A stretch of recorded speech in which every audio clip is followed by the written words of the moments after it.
अपने दुख की बात किसी से ना कहे। ये बैठा लो हृदय में। अगर आपको कहे बिना नहीं रह जाता तो प्रभु से कहो, आराध्य देव से, किसी दूसरे से नहीं।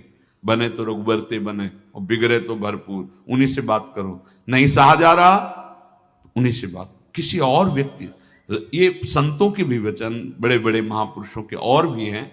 रहीमन मन की मन व्यथा, रखिए मन में गोए, सुनी ठिलई हैं लोग सब, बांट न लई है कोई। महामहिम श्री रहीमदास जी कहते हैं कि तुम्हारे मन में जो पीड़ा हो रही, दुख हो रहा है, इसे किसी से मत कहो। लोग सुनेंगे तो उपहास करेंगे, कोई बांट नहीं लेगा। हृदय बिहारी भगवान ने ये कोई व्यवस्था की है तुम्हारी, जो तुम्हें ऊंचे उठाना है।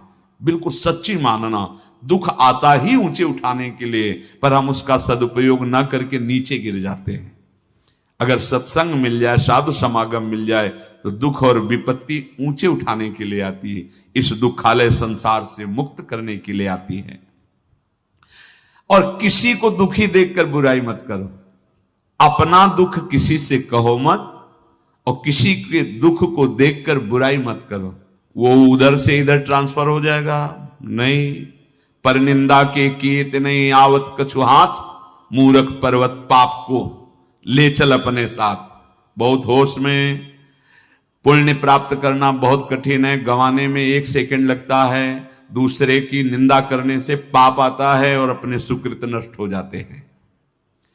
अपना दुख किसी से कहे नहीं, किसी का दुख देखकर उसकी बुराई न करे। दूसरे का दुख देखकर उसके निवारण का उपाय जरूर करे। पर दुख द्रवई सुसंत पुनीता, जो दूसरे के दुख को देखकर द्रवित हो जाता है, अपने दुख को किसी से नहीं कहता है।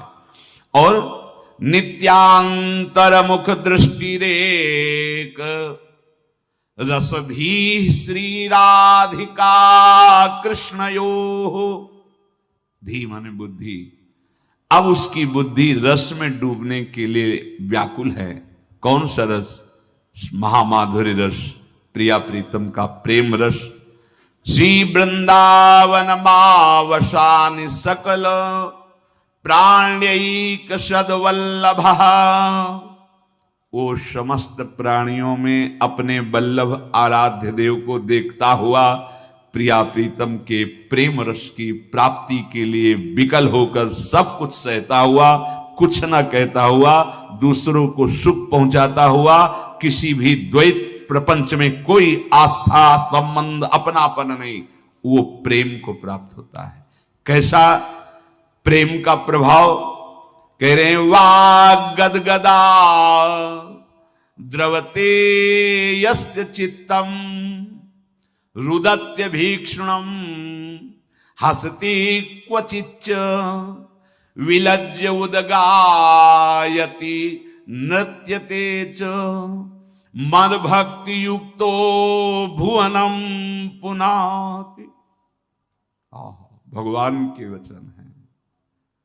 मद भक्ति युक्तो भुवनम पुनाति। स्थूल सूक्ष्म कारण, ये तीनों भुवन पावन हो गए, त्रैलोक्य पावन।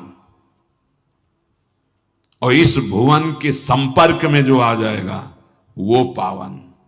दरस परस अघ नास, बास निज संग करो दिन, तीन मुख हरिजस श्रवण सुनत मानो न त्रपित छिन, कल अभद्र बरनत सहस, कल कामादिक द्वंद्व सब, सेवक शरण सदार है, सुसुविध साचे अनन्य सब। अनन्य रसिक महापुरुषों का यदि संग मिला, स्थिति आ जाती है। तभी के मम भक्ति युक्तो भुवनम पुनाति। भगवान के वाक्य हैं कि मेरा नाम जापक, मेरा शरणागत, मेरा स्मरण करने वाला, मेरी लीला कथा सुनने वाला, यह है प्रेम प्राप्ति का उपाय। उसका हृदय मैं द्रवित कर देता हूं। जितना पाप होता है तो हृदय कठोर होता है। कठोर हृदय, देखो कैसे कठोर हृदय। बच्चे किस धर्म के? वो तो भगवत स्वरूप है। लेकिन ये क्रूर कर्मी अबोध बच्चों को भी नहीं बख्शते।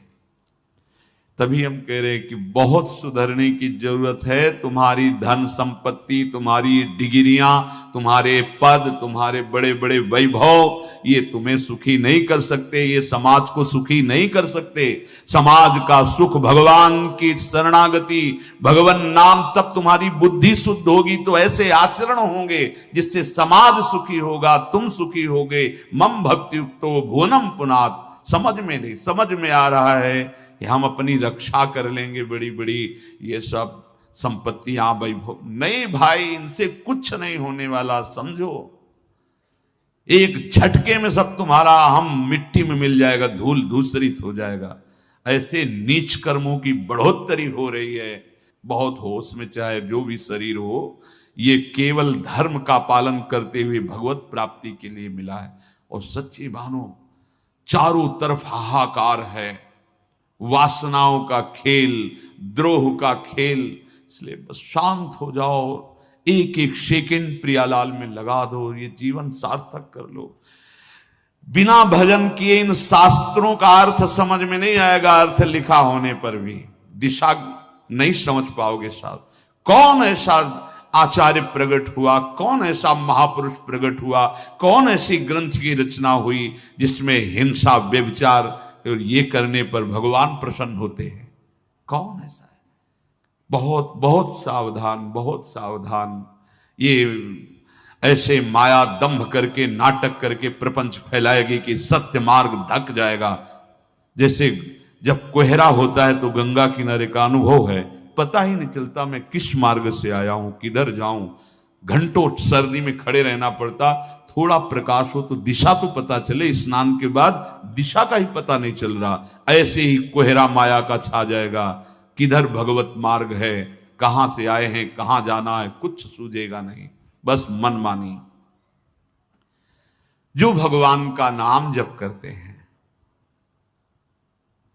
थोड़ा शास्त्र ज्ञान हो जाता है तो इतना ज्ञानी बन जाते हैं कि भगवान के साकार रूप की अवहेलना, भगवान की श्री विग्रह की पूजा की अवहेलना, नाम जप की अवहेलना, लीला कथा की अवहेलना। पता नहीं कौन सा ज्ञान सुखदेव जी, शनकादि जी, जनक जी, ब्रह्मादि, उद्धवादि, इनसे बढ़कर कोई ज्ञानी, भगवान शंकर से बढ़कर कोई ज्ञानी, जो रात दिन नाम जपते हैं, लीला कथा गाते हैं, भगवान का चरणामृत माथे पे धरते हैं, महादेव। वे आज के ज्ञानी जो भगवान के नाम रूप श्री विग्रह सेवा, मूर्ति सेवा, इनकी अवहेलना करते हैं, इनकी निंदा करते हैं। पता नहीं कहां है इनका आराध्य देव, कौन से लोक में बैठा है। जब सर्वम खलमिदम ब्रह्म, जब सब जगह एक ही आत्म तत्व है, तो निंदा करने का पात्र कहां तुम्हारे दिखाई दिया?